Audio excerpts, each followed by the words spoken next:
Good afternoon, everyone. Thank you all for joining us for our lunchtime chats with Tlingit Haida. My name is Roald Helgeson. Here I serve as the Chief Operating Officer for Tlingit Haida. And today, I'm very pleased that I'm joined by our General Counsel along with our Program Compliance Departments to discuss Tlingit Haida's governing structure and our delegate elections. And now's the perfect time to have this conversation with Tribal Assembly approaching and that this is an election year.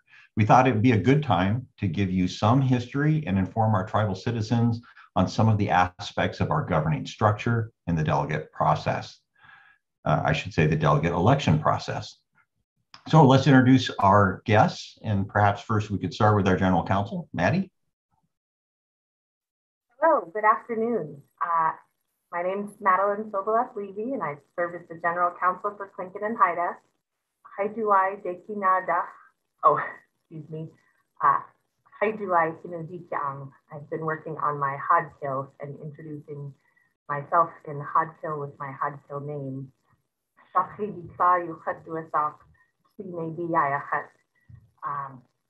I'm also carry a Tlingit name, and I'm Sinabi Junokwan Ayachat City. I have been working with the tribe since 2015, and I'm very happy to be here this afternoon. Gulag, and next up is Valerie Hillman. Hello, thank you. My name is Valerie Hillman. I'm the manager for program compliance. I've been with the tribe this is going on year 39. I started out as a youth worker, then moved to the office of the president, to tribal enrollment, and now program compliance. I'm Raven, Duckdainton, Chukanadieti. Thank you. How about Stephanie? Good afternoon. Thank you. My name is Stephanie Nyland. I am the Program Compliance Coordinator. I've been with the tribe since the summer of 2018. I am an enrolled citizen of the Red Cliff Band of Lake Superior Chippewas. Thank you.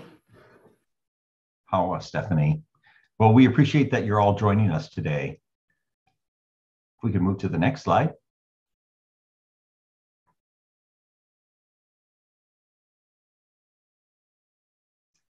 So it's always important to give recognition to our organizations and to recognize where do we come from. That said, Maddie, can you give our viewers a brief history of Tlingit Haida and how we were formed? As you heard from the introductions, Tlingit people and Haida people are clan people, and our history and our governance really traces back to time immemorial. More recently, though, Tlingit Haida entered into a government-to-government relationship with the United States and is a federally recognized tribe with more than 33,000 tribal citizens worldwide. And I believe actually on the next slide, we'll be able to talk a little bit about the more recent history involving land claims. In this speech. So in Tlingit Haida's history, of course, there was no state of Alaska, no territory of Alaska, no United States government. But over time, those other entities started to creep into the reality for our people. And in Southeast Alaska, Alaska Native people started to pull together and find ways to navigate these new realities.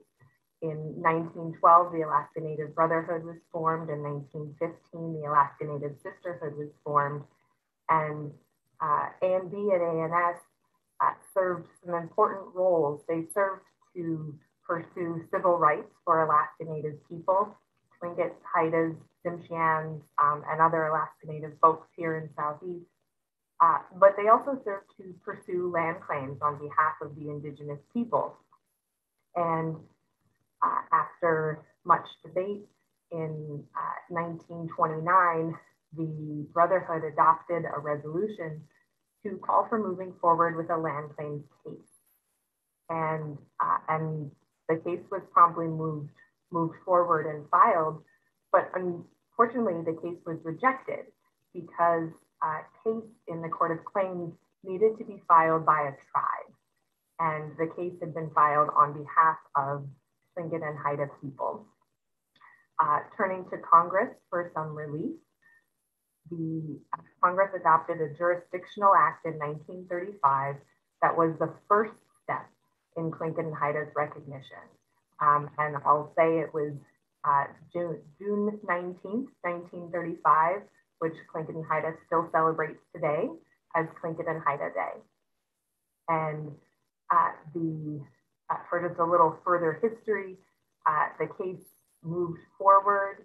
Tlingit and Haida was victorious. The case was appealed, and the funds that were awarded to Tlingit and Haida were reduced on appeal, but Tlingit and Haida still won its land claims case. And in 1965, Congress directed Tlingit and Haida to be preparing its tribal rolls and continuing forward in its journey as a federally recognized tribe. Maddie. It's always important to give recognition to the Alaska Native Brotherhood and Sisterhood for their hard work, their dedication, and their leadership. And we're proud of that legacy of our forefathers and mothers who built us up in areas around self-governance, self-determination, and tribal administration. It's also important that as we're looking at the election opportunity, that tribal citizens can participate in this. And perhaps some of our citizens who are watching today will want to know more about how you can vote or where you can find that information about the candidates. Perhaps you're interested in running as a candidate to be delegate. And so as we continue today, we'll be here to answer some of those questions. And then we're going to save a little time at the end so that you could share your own questions. Maddie, can you talk a little bit here on our next slide about our organization? Tlingit Haida is, as a federally recognized tribe, has its own governing structure, and the structure is a little different than what you might have learned in an American government class about the three branches of government many Western systems have. Tlingit Haida, of course, has the real body of its tribe as its 33,000 tribal citizens. Those citizens, they elect through voting communities, the 21 voting communities identified there. They elect delegates. And when the 117 delegates come together, they form the tribal assembly as the governing body of the tribe. When the tribal assembly is not in session, the tribe is governed by the Executive Council, which is the 6 vice presidents and the president. And one of the important duties and responsibilities of a delegate is coming together every other year to elect the Executive Council, the 6 vice presidents, and the president. And then the president, of course, is the head of the administration. Tlingit and Haida's tribal court is also a part of its government, but is recognized as a distinct and separate branch of the tribal government structure. Maddie, are Executive Council members also delegates? They are, yes. Okay. And then can you say again, who elects the delegates, and in turn, who elects the Executive Council? So tribal citizens elect the delegates. And for example, in the community of Sitka, all of the tribal citizens who reside in Sitka or are associated with Sitka, they elect the delegates that are apportioned to Sitka's community based on their population of tribal citizens. So Sitka elects Sitka delegates who come together, and when the delegates are all assembled together, they elect the vice president and the president. Thank you for that. So tribal assembly is held every year, and while in session, the delegates serve as the governing body of Tlingit and Haida. What are the general activities that take place during our tribal assemblies?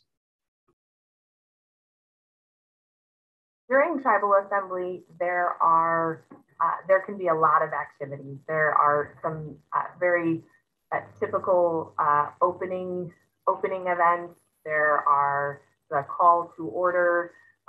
There will often be a color guard, a grand entrance or an entrance of the delegates. But in addition to those kind of assembly formalities, there's the real substance of what delegates get together to do. And they come together, they hear reports from the administration, they hear a state of the tribe address from the current president. And then as part of that work, they start to delve into the real meat and potatoes of governing the tribe, reviewing the audit, adopting a budget, often looking at a budget amendment, and then moving into doing the policy directives through the consideration and adoption of tribal resolutions. So some of our delegates are appointed to serve on standing committees. Can you talk about these standing committees and their duties and responsibilities? The standing committees here they're identified as standing committees because they meet outside of tribal assembly. So the delegates identified here serve at tribal assembly, but then are also called into service at various committee meetings throughout the year to do the important work that's entrusted to them. And the Enrollment Committee reviews enrollment applications and related enrollment requests, like requests for disenrollment or requests for a blood quantum correction. The Finance Committee is involved in the preparation and presentation of the budget that goes before tribal assembly for consideration.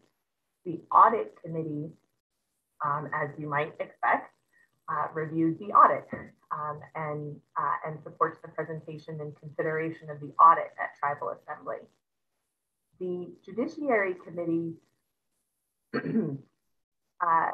really fulfills kind of an important function, but that's kind of at the crosshairs between the tribal court as a separate branch of government and the administration's responsibility in overseeing the operation of tribal court.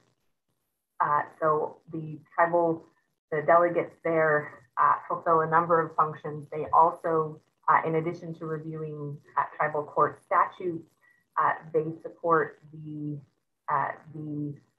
disciplinary process and complaint process regarding tribal judges. And the Elections Committee serves during the election season as part of the election process for the election of delegates and the election of the Executive Council and President.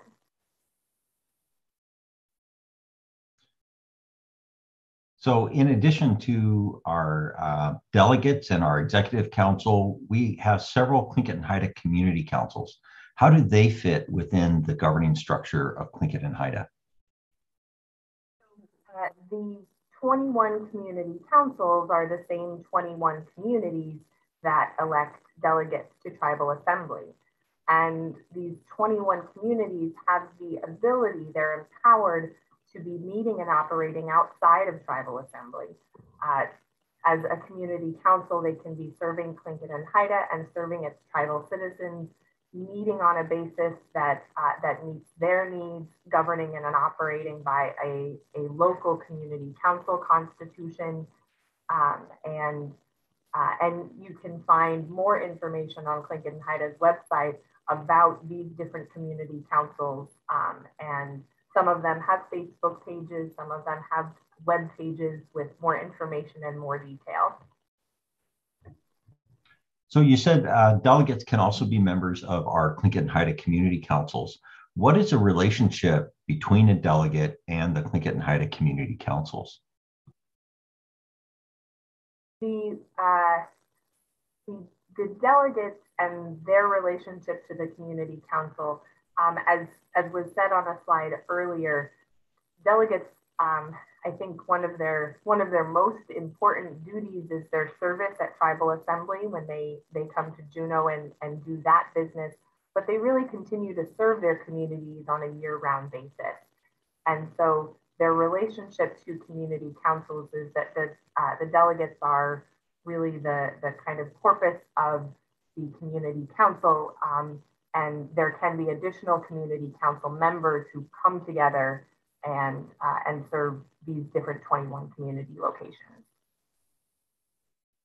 If there is an interest in forming a Tlingit Haida community council, how do we assist in that process?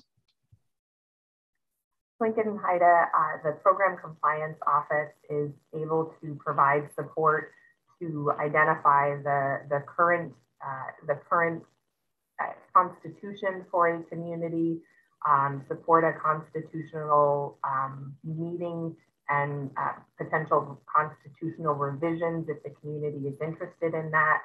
And that process would really allow the community council to come together and determine what makes the most sense for their community, how often would they want to meet, and what sort of process and structure would they like to use to operate. Hello, Maddie. So before we move to the next part of our discussion this afternoon, we wanted to pause so that you can see who represents your community and currently serves as a delegate.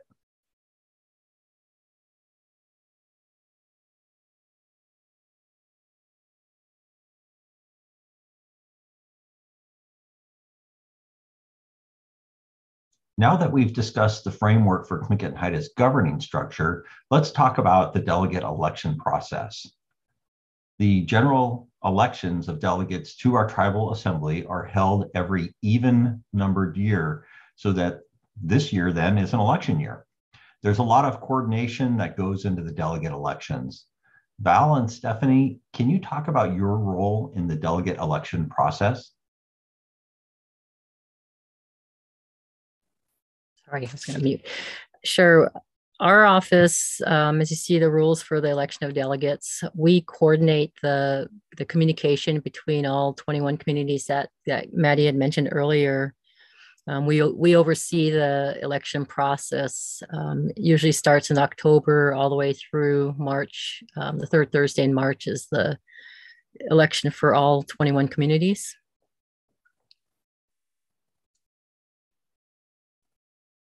So there's a list of election target dates on our website. What governing documents guide Tlingit Haida's delegate election process and dates for certain things to be done in preparation of the delegate elections? As you see, the rules for election of delegates, that's our guide. It has all, and this is on our webpage for anybody to review. It shows all the time frame and the process for each of the steps for election. We also use our Constitution. If it's not stated in the rules, we refer back to the Constitution. And we always have our friend Maddie just an arm's length away if we have any questions to interpret things. But the rules of election is the document that we use. Thank you for that. The number of delegates allocated per community is updated every 2 years. Can you talk about this process and if there's been any change to the number of delegates per community for the upcoming elections? Just a side note, Stephanie is the one that coordinates. She's the primary contact for coordinating. So I asked her to step in and she'll be answering most of these questions. So she's geared up for that. I just wanted to point out that the primary contact for the election of delegates is Stephanie Nyland. She's the election coordinator for program compliance. Just thought I'd add that in before Steph chimes in. Thank you. Thank you, Val. For the number of allocated delegates, it does change every year. We do it every other year. It's presented in December, as you can see on the slide, December 22nd. So it's according to how many people we've enrolled throughout the year, or the 2 years, I guess, up until December 22nd. And it also can go to if there's any address changes, address updates, voting community updates. But we do it based on a formula for one delegate for every 200 tribal citizens. So if one of the community has 201 tribal citizens in it, then it gets 2 delegates because it's the fraction thereof over 200 delegates, or 200 tribal citizens, I'm sorry. Excuse me, Steph. And that, I don't know if you said it's 18 and over that fraction. Yes, it is for 18 and over. That's helpful information. Sometimes it can be complex. So hearing how that is derived is important. So what are the qualifications for delegate candidates? There are a few of them. To participate in our elections, they must be a tribal citizen, which means they need to be enrolled with Tlingit and Haida. They do need to be 18 years of age on or before March 17th of this year. So that could change as our elections is held the third Thursday of every March on the even number years.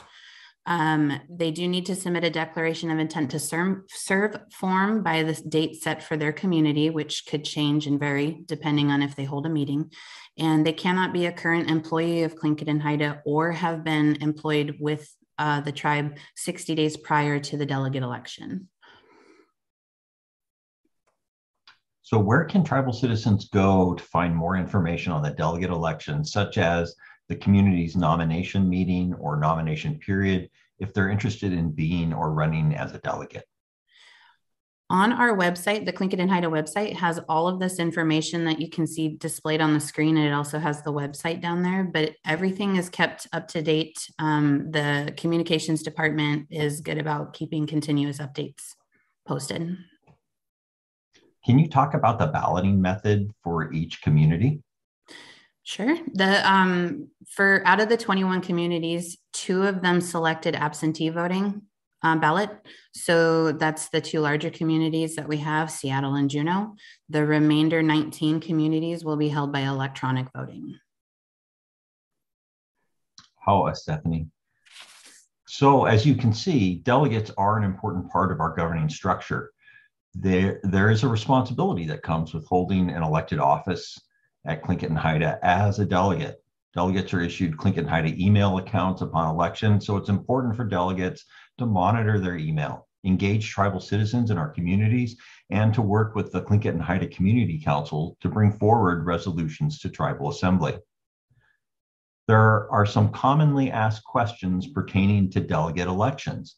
Can you go through some of these questions? Such as, what are the general requirements to be able to vote in the Clinquette and Haida delegate elections? Sure. You must be a tribal citizen of Clinquette and Haida, and you must be the 18 years of age on or before March 17th, and also registered to a voting community, your voting community. So if you live in Juneau, you're part of the Juneau voting community. So if a tribal citizen is not on the official voting list for their community, what should they do?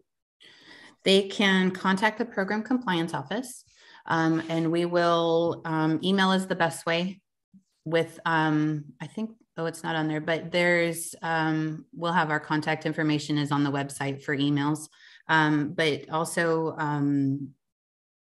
if you haven't contacted or updated your information, emailing your address and or phone our office, and we can get that updated for you, and we'll update your voting community at that time.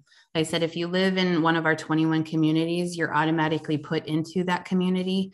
If you reside more than 100 miles outside of, let's say, like Seattle, then you have the option to choose which voting community you would like to be put into.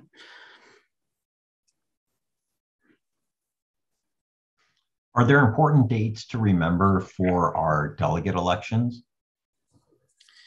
Yes.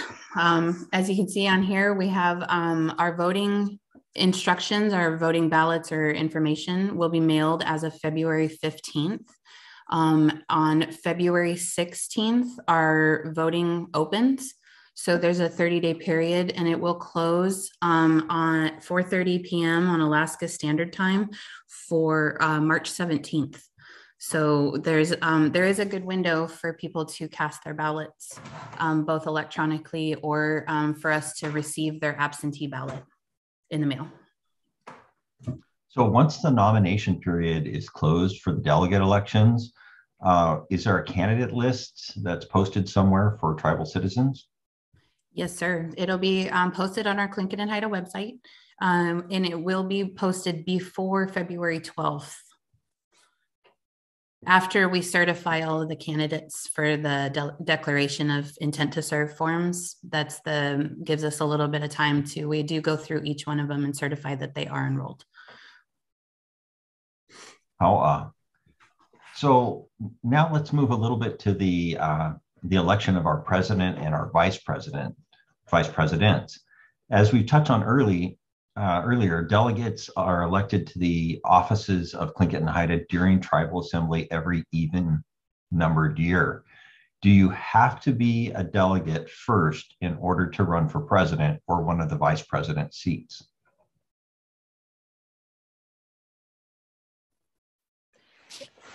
Yes, you do. You have to be a delegate, a seated delegate at tribal assembly.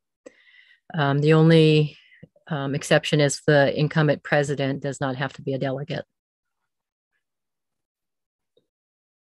Thank you for that. Are there other requirements in order to run for office? The candidates who wish to run for executive office need to fill out a declaration of intent to serve form 10 days prior to tribal assembly. And the declaration form is on our webpage, and the date for that, the deadline for that for the 2022 election of officers is April 10th, close of business. Well, I guess April 10th was that a Saturday? I don't know if that was a Sunday or not, but it would be 4:30 on April 10th. Okay, we'll go with 4:30 on April 10th. That sounds great. So for our tribal citizens who may not already know, I would like to take a moment to recognize our hardworking executive council. This team is active every month in governing our tribe when tribal assembly is not in session. Our first vice president is Catherine Edwards of Washington. Our second vice president is Will Micklin of California. Our third vice president is Rob Sanderson Jr. of Ketchikan. Our fourth vice president is Tasha Hotch of Anchorage. Our fifth vice president is Delbert Kadake of Cake. Our sixth vice president is Ralph Wolf of Yakutat. Our president emeritus is Edward K. Thomas, and our emerging leader is Jalen Kita of Washington. Before we open up to questions from our viewers, there are some upcoming deadlines that our tribal citizens should be aware of for the tribal assembly taking place in April. And this slide shows some of those deadlines. Now we'd like to open up for questions from our tribal citizens and friends. And so if you have a question, please drop it in the comment section that's below our screen. And we have our first question coming from Juno. And the question is, why does Tlingit Haida have elected delegates for communities that have federally recognized tribal governments and oftentimes administer their own self-governance programs? Maddie, are you able to help? Yeah. So when I spoke earlier about Tlingit Haida's history, that 1935 was the first state where Congress authorized that jurisdictional act for the tribe. And that 1935 date actually predates when the Indian Reorganization Act was extended to Alaska. That extension didn't happen until 1936. And so Tlingit Haida's recognition started in pursuit of this land claims on behalf of the Tlingit and Haida people in Southeast Alaska. And so Tlingit and Haida's recognition really predates the IRA government in Alaska. And as the case moved forward, when Tlingit Haida won and was awarded funds for the taking of land in Southeast Alaska, like the establishment of the Tongass National Forest or Glacier Bay National Park, the question came forward of, well, who are these funds going to be awarded to? And that was the clarification that came in 1965 and said, Tlingit and Haida Indians of Southeast Alaska, please prepare your tribal roll, and these funds will be held on behalf of what became a regional federally recognized tribe. So all Tlingit and Haida people who have ancestors tracing back to Alaska in that 1935 date can be a part of Tlingit and Haida. And that's how Tlingit and Haida ended up with this regional structure. For that answer, Maddie. We have another question, and that is, can delegates live outside of the state of Alaska, like Las Vegas or Phoenix? Yes, they can. They would just need to make sure that they are registered to one of the 21 communities. Once they live outside the 100-mile radius of any of our 21 communities, like Steph had mentioned earlier, they just need to contact our office and say, I would like to be registered to one of, they can make that selection, which community they choose, and they can be actively involved with that community.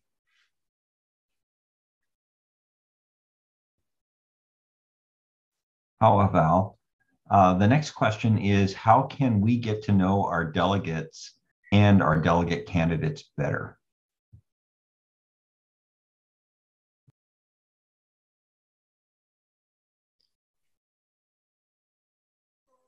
I have a thought. Go ahead, Maddie. So I think there are a couple of ways. One of them is to check your community and see if your community has a community council that you could be involved in, and maybe see when their next meeting is on their Facebook page and attend that way. Another option is that all of our delegates have Tlingit Haida email addresses. And that can be a way to reach out to them and find them and connect. And I think in addition, there's a number of other kind of social media ways to connect with people.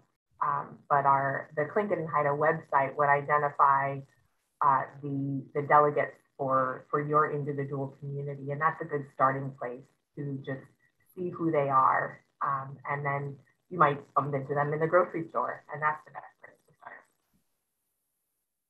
I find the grocery store is probably the most important way to reach out to people, usually on every aisle. So I appreciate that. So we'll pause for a moment and see if we have other questions from our citizens and folks out in social media.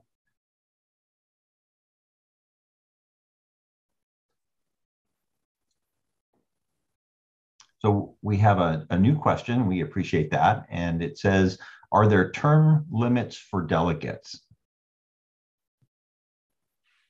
No, there is not.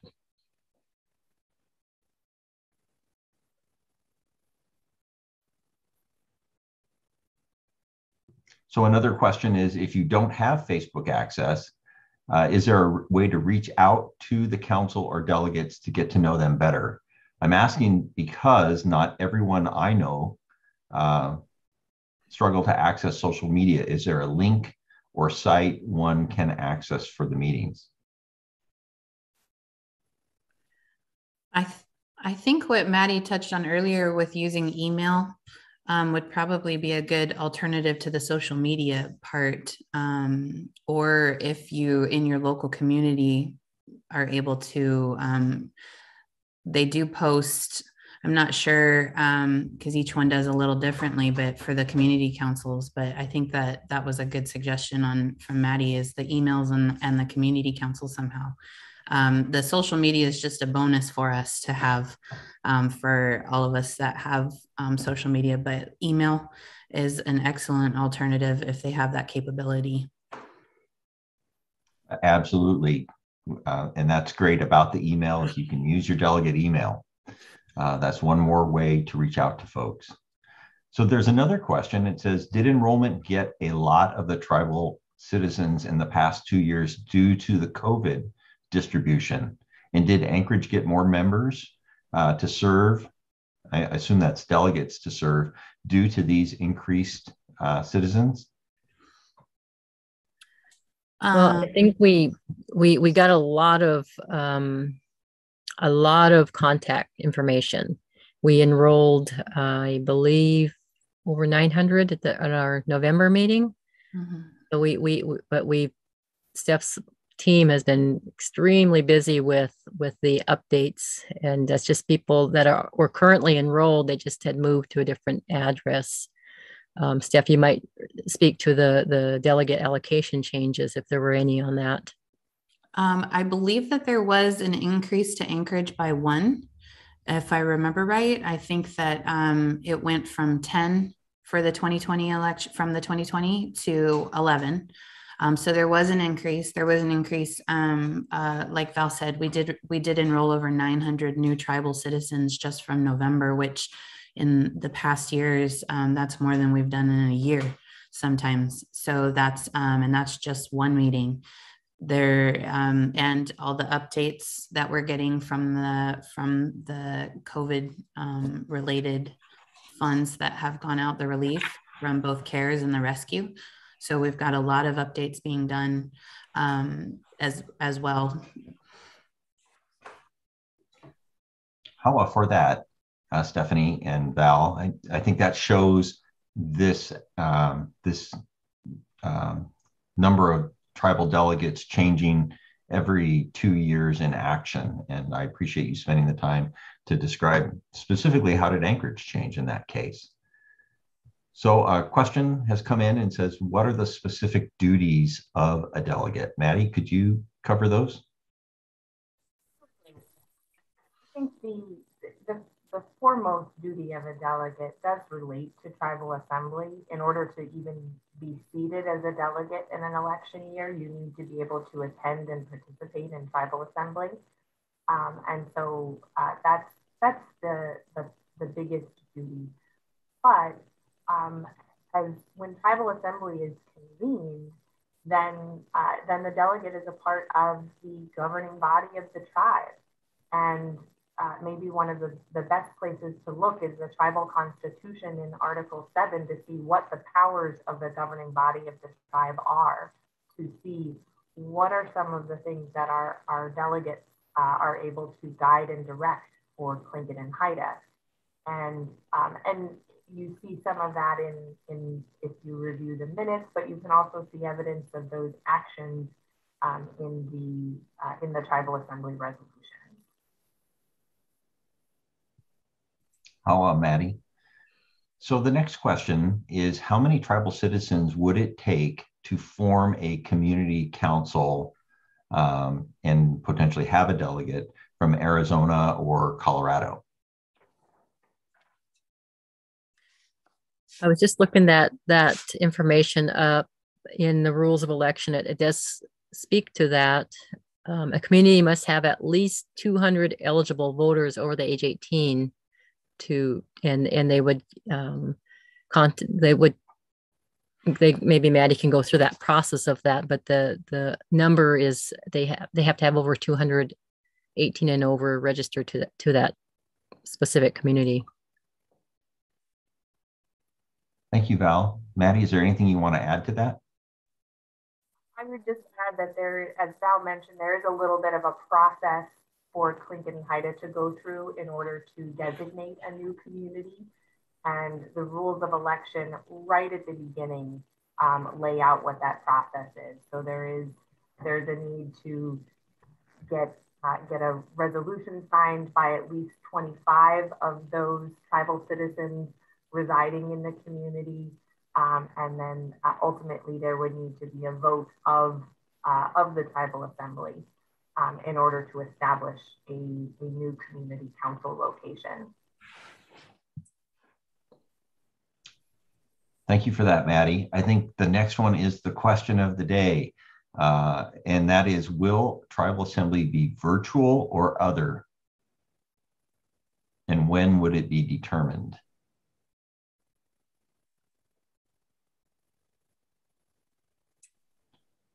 I think right now, honestly, that's about anybody's guess about whether we will be virtual or in person. Saying that, we're looking at data, we're looking at the information of the spread of Omicron right now and that wave and that impact. We will be looking to our tribal leadership to make that determination. I believe that they will want to make it as quickly as they can, but also not prematurely decide if in fact we can get together. I think there's a big wish to get together, but also that's balanced by the challenge of not wanting to be a spreader event. So we don't have an answer today. I think we'll have one soon. I know that our executive council will be discussing this on the 21st of this month. The next question is, does the representatives host the election for Tlingit and Haida? And it seems like that's always confusion about when and who.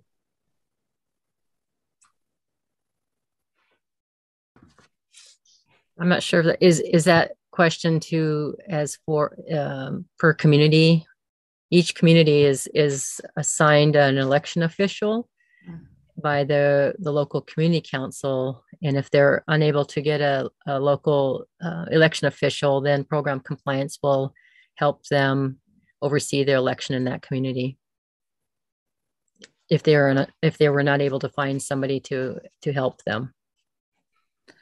So if I understand that right, then Val, the community, it's the Tlingit and Haida community would decide on an election official. If they can't find one, then program compliance would extend an offer to assist that community in its election process. That's correct. We would oversee the, if we aren't able to help locate somebody in the community, then we would just oversee the elections. And I think, Steph, you can talk to that as far as your role as the program compliance election official. So on that, with that would be this is a good time to say this. Our updates are on the website, and it shows as saying that about who and when those are posted. So some of our communities who they have chosen, let's say, it's called a nomination meeting. So they've chosen a date. So if your declaration of intent to serve form needs to be in by that date per your community. If it's not, then there's most of them on the website show that there's a period open. So they're like a declaration of intent to serve form would be submitted to the election official, which for some of them is myself. So it would be emailed to me. If you're from one of the other communities, it would just be, the declaration would be emailed to me, and then we would keep all of those. And once the nomination period closes, we start doing the certifications of all the declarations that were received. But I think that's the perfect to check out our website spot here, is so that you can see all of that information posted. So Val and Stephanie, is there a difference between Tlingit and Haida running delegate elections and how some communities run their own community council elections? Yes, each of the community councils have their own constitutions, and they speak to how they will elect their community council. Program compliance has offered to help with some communities. We've offered to hold their community council election as well, and also their election of officers. And most communities do hold their own elections, and it's based on how their local community council constitution states how they'll hold their elections. I appreciate that. And the answer really is it's a local option. How do they want to run it locally? And so that's not being driven from central council. Those are decisions being made at the community council level. And these are supports that can exist for the community council. Yes. You know, COVID has been helpful in many ways. It's always been a hindrance in us being able to get together as people. We've overcome that in many cases through the use of Zoom, and I've been able to participate on many community council meetings just like this, where we're able to connect from far away. And I think it has been a challenge, and we wish we were in person. I wonder if we won't always have a little bit of hybrid into the future, since people can stretch from long distances. And some of our community councils are very long distances. And so the ability to get together isn't as easy. And Zoom has become a solution for that. So it might be worth just touching again on the nomination period. Can you tell us again when it opens and when it closes for nominations on delegates? Meetings are set to schedule if they are in their local community starting the 15th. So Saturday, I think is that day. Then it's open, or they can hold their meetings in between January 15th to February 5th, sorry.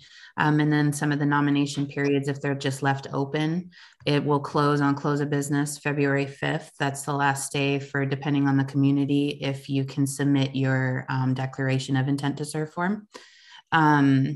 But they can be received now, even if we're already receiving them. So depending on just because it says the nomination period is from the 15th to the 5th doesn't mean that we can't accept them now.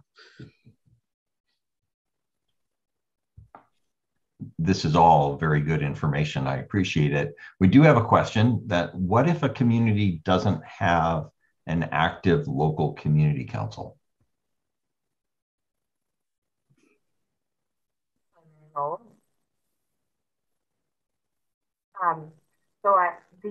I think that my answer would be if a community doesn't have an active local community council, then the elected delegates of that community can reach out to program compliance and request some assistance and support in reinvigorating that community council's operations.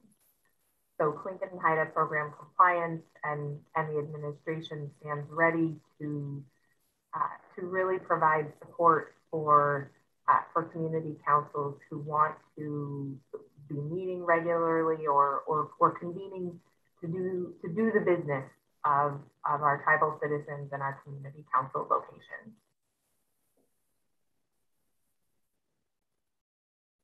I'll offer that.